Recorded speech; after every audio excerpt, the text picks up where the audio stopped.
वक्रतुण्डमहाकायस्तुतीयन्तश्च कपिलो गजकर्णकः लम्बोदरश्च विकटो विघ्ननाशो विनायकः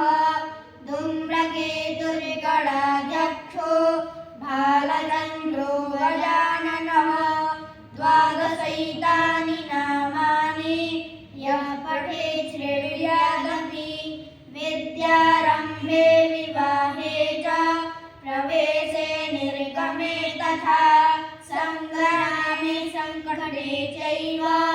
विघ्नस्तस्य न जायते शुक्लाम्बरधरं देवं शशिवर्णं चतुर्भुजं प्रसन्नवदनं ध्यायेत् सर्वविघ्नोपशान्तये अविच्छिन्नार्थसिद्ध्यर्थं पूजितो यः सुरासुरैः सर्वविघ्नहरस्तस्मै गणाधिपतये नमः सर्वमङ्गलमाङ्गल्ये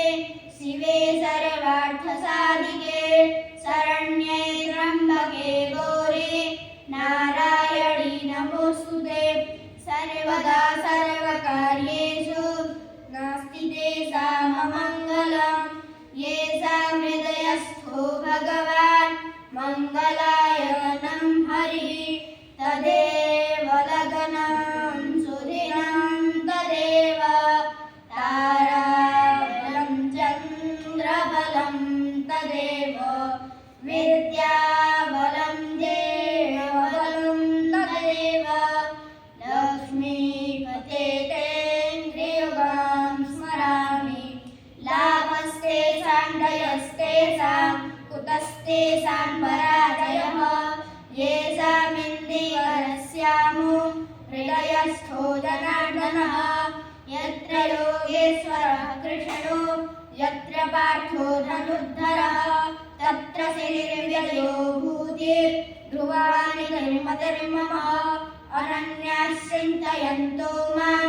ये जनाः पर्युपासते तेषां नित्याभियुक्तानां योगक्षेमं वहाम्यहम् स्मृते सकलकल्याणं भाजनं यत्र जायते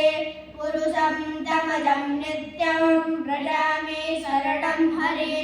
सर्वेष्वारम्भकार्येषु त्रयस्त्रिभुवनेश्वर देवादिसन्तु नः सिद्धिं ब्रह्मेशा न जनार्दन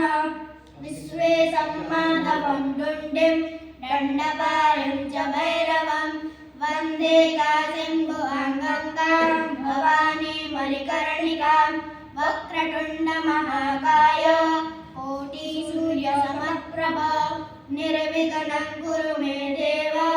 सर्वकार्येषु सर्वदा।